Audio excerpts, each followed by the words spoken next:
You're listening to the Epic All Day podcast with Jim Simcoe. I'm here to help you make your life epic, so let's get rolling with the show. Hey everybody, welcome to the Epic All Day podcast. Really excited to have you guys here today. We've got a really special guest, Betina Gozo, who is a Nike fitness trainer and just all-around super cool person. So welcome to the show, Betina. Thanks. Thank you for having me. How are you? I'm great. I just got done with a workout, pretty sweaty. Oh, good. Yeah, that's a good thing. So can you tell us a little bit about what you do and kind of, why you do it? Yeah. So I'm a full-time trainer. I work at Nike World Headquarters, and I also have my own programming that I do. And, I became a trainer really just to make a difference in people's lives and to really, influence people to try things that never have or never thought they could. And I feel like that's just kind of my mission every single day with one of my clients. Oh, that's cool. That's super cool. And have you been doing it a long time? It's been about 6 years now. Cool. It's not too long, but what did you do before that? I was a bass player in a cover band full time. So two completely different worlds. But it's funny because the last guy, and that was a total softball question because I knew what you did before that, but I wanted to hear you say it, which is awesome. What kind of cover music did you cover?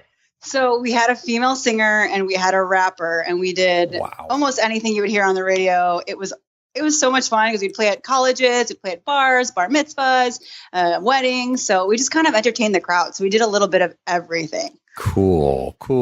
Yeah. What were some of your favorite songs to do? Oh man, personal favorites. Billie Jean was always fun because of the bass line. Yep. Of course, it's a great bass line, but we always finished the sets with Jump Around by House of Pain, which was obviously a lot of fun because people would just go nuts. No matter what crowd it was, people would just go crazy. Yeah, it's fantastic. That's so cool. Right on. Yeah. All right. Well, cool. So one of the reasons I wanted to have you on the show and I was really excited to talk to you is, one of the things we talk a lot about on the show is really empowering women and how women become strong and really what are the things that women can do to become stronger. And before I kind of get into any of that, tell us where are you from? And then also one question I like to ask everybody is, where did you go to high school and what was high school like for you? Oh, so I went to Homewood Flossmoor High School in Southern Illinois, or no, that's south suburbs of Illinois. And high school is a little different for me. I mean, my mom raised me as a single mom, but she was married. She married when I was 9. So then I kind of had a dad up until I was 16, and then they got divorced. So I feel like high school was such like a weird time for me because it's like I had this peak. All of a sudden I went to a public school. I was on dance team. And then once my parents separated, it was kind of like a turning point for me, like trying to figure myself out, and that's also like one of the times in a woman's life where you're really just like, you need your parents. And, it was just kind of a weird thing because I went from, dancing on the dance team. And then all of a sudden I was like, okay, I can't dance anymore. My mom says I need to make money. I need to work. So then once I was 17, I just got a job. I worked at a coffee shop and just like worked my butt off until I just started playing music and then kind of like let music kind of take me away from there. Yeah. Wow. That's crazy. Yeah. I think so much interesting stuff happens in high school. I mean, I have a similar story with high school in the sense that like my I didn't know my real father. I didn't even meet my real father until I was 35. Same here. Wow. Yeah. Oh, wow. Yeah, crazy. And then but in high school, my mom was a single mom, and then she met my dad. They got married, but then they got divorced 4 years later. So it's kind of similar, very similar. Yeah, it's kind of crazy. Well, right on. Yeah, and I think so many of our big lessons in life come from what happens to us in high school and what happens to us. 100%. Yeah. So I'm always curious to see how people's experience in high school relates to the rest of their life. So that's cool. Okay. So as a Nike trainer, what do you do? So you work with private clients? Yeah, I work with private clients. So actually I'm here on campus right now. The Nike World Headquarters, if you've ever been here, I'm not sure if you have, but if anyone listening has, you have. Yeah, no, I have amazing, not, right? but I'm dying to go. It's like I've been a Nike kid since since I was 15. That was my dream job when I was younger. My dream job was to be like Michael Jordan's assistant or work for Nike. Neither of which ended up happening. Yeah, it's okay. Yeah, that's all right. That's fine. It's okay. Seems like you're doing pretty well. Yeah, it worked out. No, but as a Nike trainer, I work on campus. I train the employees that work here, but then I also do group classes. But what some of the fun things that we do is we work with the Nike brand teams to help bring Nike Training Club across the world and across the United States, and kind of get people to want to move. So we just, we help with the campaigns to stay authentic to real training. And then we work with the brands on making sure at photo shoots that, people are moving the way that's true to sport. We help the brand teams develop content. We help them with the app. So there's a lot of different things that Nike trainers do. It's just kind of like an endless list of things that they have us do, just because they really want to stay true to what training is. So they use the trainers that are in front of people. So it's not just trainers on campus, but the trainers that are all across the United States. Well, and I think that's one of the reasons I resonated with the stuff that I saw about you, because I get hit up all the time by trainers who want to come on the show, or people want to come on the show. And I looked at yours and I was like, well, you're actually doing the work, and you're actually training people for functional fitness, which I'm a huge believer in, because I do CrossFit. Yes, 100%. And I've had my gym guys on the show, and so I'm a big believer in that. And I think it's awesome. I also think it's really interesting too that the definition of how we're defining strong women in today's day and age is a lot different than it used to be. What do you see? What do you see with that these days with the women that you train or you work with? Oh, you know what? A strong woman to me, and even my clients, it's the ones that are willing to show up every day. It's not the ones that can lift the heaviest, but it's the ones that are willing to show up every day, do something for themselves, want to be healthier for their families, their kids, so they can feel good about themselves when they come to work. And so they can have more energy, and then they can feel more confident in meetings and just feel good overall versus just, being able to lift the heaviest weight. And I think it's just the coolest thing when a woman is just so dedicated to themselves, because yes, they want it to be about their kids and everything, but when it really comes to it, it's about themselves feeling really good. Right. Right. I see that a lot around here. Like we have, so I'm married and I've got 2 kids, and a lot of our friends, a lot of the moms that I see, like they put so much time and effort and energy into the family and into the kids and whatever. And, and they don't necessarily leave a lot left for themselves. Yeah, that's so true. Yeah. And it's tough because I think that as guys, and I'm stereotyping, but as guys, we're more apt to make time for ourselves or do stuff for ourselves, or we don't think anything of it. Sure. Like I don't think anything of going to CrossFit every day and working out, or if I'm going to go for a surf or whatever. And I know that, my wife probably, schedule wise, that's harder for her to do. So I think she probably has to, she thinks about it. She thinks about it more, and it's a credit to her because she's way more selfless. Yeah. She's way more selfless than women I am. Are just naturally more nurturing, they want to be able to give so much more. Yeah. So let me ask this. So in your training, when you're working with women, when someone's new coming in, what are the typical fears and insecurities you see in other women? Well, number one, women think that they're going to get big, but that's I feel like that myth has started to be more debunked, but I feel like a lot of women that come in, they're just afraid that they can't do it, and they just think, oh, it's so intimidating. They can't lift the weight, or they won't be able to last a full hour. Oh, they're going to die, quote unquote. They just kind of feel like they're going to fail maybe. But I think all it really takes is for someone to just get in through the door and just try it and then surprise themselves. And they're like, ooh, then I feel good. Because I get so many people that for the first time they come in and they're so scared. And then the second session, they're like, oh, I'm so ready to come back. Really? Yeah. It's kind of crazy. It's kind of like, it's like a love-hate relationship with me, but, but they're so ready, Right. Do you see what emotional things do you see them going through when they're coming in? Do they feel intimidated? Are they what are the things what are the biggest challenges when they're starting with you? Do you see from them? It's tough because I try to make what I do the most is to spend time to make them more comfortable, and to get them to trust me, because it's hard to just tell someone to do something if they don't know me. And I try to take my time to get to know what their why is and figure out what it is they want to do and what it is they really want to accomplish versus just, because it's usually more than just, I want to lose 10 pounds, So you have to kind of dig in a little bit deeper, and usually you don't find that out in the first session. But I think the biggest thing is just getting started is the scariest part. Yeah, it's funny. I had a friend who's a CrossFit coach me on doing half marathon recently. And I had her on the show a few episodes ago, and she was talking about the same thing. She said the hardest thing to do is start. Once you start, everything else kind of rolls from there. But that's the hardest thing to do is get out of the chair and show up or get a trainer or start running or whatever it is, you have to get started. Which is true. I mean, I think that's very true. Mm-hmm. So you're training, you're training people when you're doing it. What are you seeing? What benefits are you seeing from them as they're going through training from you? Not necessarily physical, but what emotional and or other type of benefits do you see from them from coming in and working out? I think that's my favorite part is seeing the stuff that they're doing outside of the 45 minutes or hour they're spending with me. They come in and they're in better moods. They talk about how excited they are that they were able to go mountain biking with their kids and they felt good, and they quote unquote beat their husband on the ride, just like fun stuff that they get to do in their everyday life. Right. It just makes them feel better. People can even sleep better when they're working out. So I have women that come in and they talk about, I'm finally able to sleep.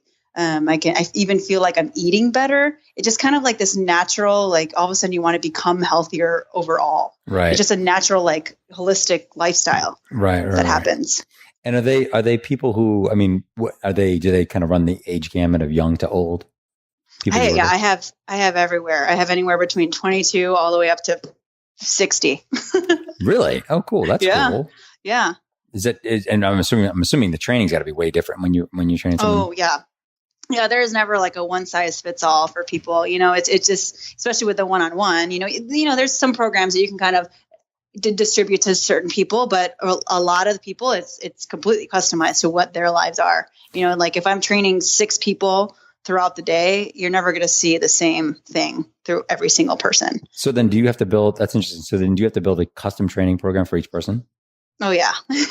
It just, it depends on their goals too. Cause some people they're only going to be training with me 2 times a week, and maybe they're not going to be doing other things, or maybe they're training with me 2 times a week and they're going to be running 3 times a week other than seeing me, or they train 2 times a week and then they're, doing yoga 3 other times a week. So it's just like, you have to customize to what their goals are and what things they're doing outside of those 45 and 60 minutes with me. That's cool. Yeah. What do you see, as a you seem like you largely have your shit together, which is really cool. Well, thanks. Yeah, you're welcome. Hey, I mean, how often does someone say that to you, right? But yeah, right. I don't think I do, but none of us do. So people walk by and they're like, "Wow, that guy's really got his shit together." And I'm like, "No, really? Not so much. Not so much. It's quite a fallacy." What do you see, or what advice can you give other women who maybe are, suffering from a lack of confidence or lack of self-belief, self-esteem? Like, what would you tell them to become happier and to get stronger? And I don't mean stronger physically. I mean stronger. Yeah. It's really simple. And this is something that I've done lately. And, my partner was actually the one that told me to do this, was to just sit there and write down 10 great things that has happened to you and things that you've accomplished in the past year. And you'll probably find that there are more than 10 things. And you're going to just look at those 10 things and just find out and figure out like how great you really are. It'll make you really feel good about yourself, because a lot of times we find the things that we're not good at, and we dwell on them. But when you really focus on the things you are good at, it just makes you feel that much better, that much more empowered. Yeah, I totally agree with that. I mean, I've been saying that for a long time, that, it's way better to focus on your strengths than it is your weaknesses. Yeah. You're really not going to get that much better at your weaknesses. So if one of my weaknesses is like, doing Excel or whatever, like I just don't do that. I just try not to do it. Yeah, don't do it. I'm pretty good at doing podcasts. So I do a ton of podcasts and do a ton of speaking because I enjoy that. I think that's key. And I think the other thing that you mentioned is really key, of like going back to past victories. I know that when I coach people or talk to people, or even in my own life, if I'm feeling unsure or, not super confident about something, I start thinking of all the different wins that I've had in my life. And I'll go back to high school. Yes, when totally. When I ran for student council and won, like I will count that, I'll count that as a huge win. And then eventually you stack them all up and you're like, wow, man, I've actually done a lot. And it's less about the, what you did. And it's more about the volume of the things that you've done, because you then start conditioning your brain that like, hey, I have a tendency to win. I have a pattern of winning. I have a pattern of being successful, which just then ultimately starts working to build your confidence, which I think is key. Yeah, I agree with that 100%. Yeah. So tell me, who are your heroes? Oh, it's so cheesy, but my mom, Yeah, you that's know, not cheesy at all. That's great. you know, she is a single mom. I was born in the Philippines. She was only 24. She left my very real father, and she had to raise me all by herself. And, our family didn't live in the United States yet. My grandma came first, then my uncle, and then she had to leave me for 6 months in the Philippines with my aunt. And, Ooh. sometimes, so she had to come here first in order to bring me over. And then she came to the United States. She brought me here, made me a citizen when I was 13. But before that, she went to school. She worked her butt off just to get me through a private school because she wanted to make sure that I was raised right. And then, she still jokes about it now. And she's like, I just wanted to find you a good dad. So, she married when I was 9 years old. I mean, that, they're not together anymore, but he's still who I call my father because he did raise me. But, she did everything just to give me a good life. And now this is what I love most about her. Mm-hmm. She's still a nurse. She does a lot of stuff, but she is doing ceramics, and she's had her own ceramics show that she curated. She's just doing all these amazing things. And it's just really cool to watch, someone just so empowering, and she was able to raise me all by herself. Wow. That's cool. That's super cool. Yeah. It's really cool. My mom's very we talked about this before, but my mom's very similar stories. I mean, she's definitely one of my heroes. Who else would you say are some of your heroes? Gosh, it's so hard because my mom and I are so close. Yeah, that's great. She's always, and I think as an only child too, you just become so protected. Mm-hmm. And she was probably the only one that I really really, really, really hung on to. Right. I look up to a lot of the female athletes, especially the Nike athletes that we have. Mm-hmm. There's one in particular that I really, really melts my heart is Scout Bassett. She actually lost her leg in a fire in China, and she was adopted and she was adopted. She grew up in Michigan, and she didn't have a leg, and then she really wanted to learn how to run, and she got a leg, and now she's crushing it. Wow. She's a Nike athlete, and she is the sweetest woman you'll ever meet. Super, super strong and super humble. So she's someone that I really, really look up to and really, really inspires me a lot. That's cool. What other have you worked with other athletes at Nike that we would know? I haven't worked with, but we've met a few. Actually just got to work out with Spencer O'Brien, who's one of our Nike athletes. She's a pro snowboarder. Oh, right. Yeah. So we just have a bunch of people coming in and out of here that we see a lot, but not any specific that I work with on a regular basis. Right on. That's cool though. Yeah. That's cool. They're always in and out of here. It's gotta be a fun environment to work for Nike, just because you're just currently you're always surrounded by people who are just healthy and just into working out and doing being active, which is I think so much of the battle. It's super cool. Okay, do me a favor. So talk to so we have people who listen to this show from all over the world. Yeah. I want you, if you would, talk to a woman who is a little bit overweight, who is a little sedentary, maybe not super confident, not really thrilled with how her life's going. What advice would you give to that woman right now? Yeah. So something that she would need to do is just to start simple and start small with any goal that she wants. Sometimes I think what we do is we set almost like too big of goals for ourselves, and then we don't know where to start. Right. So something, if she's not moving, maybe she just starts with a simple goal with, hey, every day this week, I'm going to walk for 30 minutes. I'm going to take a walk outside for 30 minutes. Next week, I'm going to take a walk for an hour every single day. So just starting with those small little goals and giving yourself small little victories when you achieve them, that's going to just help you get to your goal a little bit more. So I feel like when your goal is just like, I'm going to lose this much, then it's harder to celebrate that because it's so far out. Right. You have to celebrate the small wins. Yes, 100%. Yeah. What about with people you worked for before? I mean, what would you say is your biggest success story of anybody you worked with?